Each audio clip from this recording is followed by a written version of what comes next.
السلام عليكم. يلا نعمل بقى طاجن مسقعه باللحمه المفرومه وشويه رز كده. رز ايش كان عيشه ناشفه كده مقرمشه، وهي بقى هتبقى مشطشطه، وناكل بقى ونستمتع بطاجن المسقعه. بدايه كده انا مسكت البدنجان عشان الوقت، غسلته وكمان قشرته كده، بصي قطع وقطع كده، وقطعته وبدرته شويه دقيق صغيرين او نشا صغيرين عشان ما يشربش الزيت، ويبقى كده زي ما انت شايفه كده. وكمان كام قرن شطه كده اهوت. وجبت بقى ايه، ضربت كام طماطمايه. وكمان يا بنات عملت ايه يا هاله، عصقت اللحمه. بحب البصل ما بحبهاش مشوحه، بحبها ني في ني كده اهوت، عشان معجبنا كفايه الشطشطه اللي احنا هنشطشط. يلا بقى بدايه كده نسمي الله ونعمل اول رقه كده وندهن. بسم الله. دهنت دهنة صغيره كده في القاع. تمام. رص بقى ايه الباذنجان بتاعي كده رصه كده. عملت اول رقه اللي هي الفرش بتاع المسقعه. يلا بقى نجيب اللحمه وننزل بيها. بسم الله.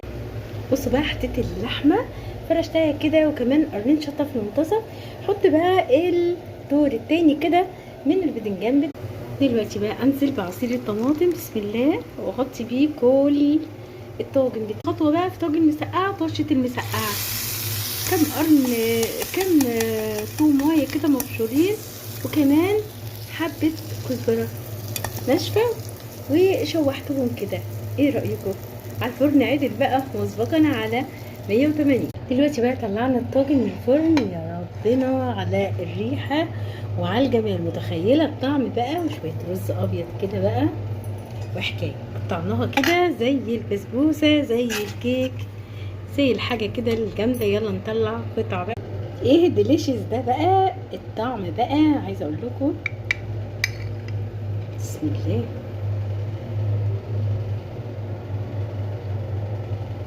والله العظيم حكايه. اللي قال طاجن ما كذبش، هو فعلا الطعم طعم طاجن فعلا. حاجه كده ما شاء الله تبارك الله، جميله جدا جدا جدا وسهله. وتغيير لطعم البدنجان اللي احنا مش بناكله، يا اما مسقعه يا اما مسقعه. فاحنا عملناها بقى. معلش يا جماعه ما اقدرش اقاوم الطعم بصراحه. الطعم حكايه جدا جدا جدا.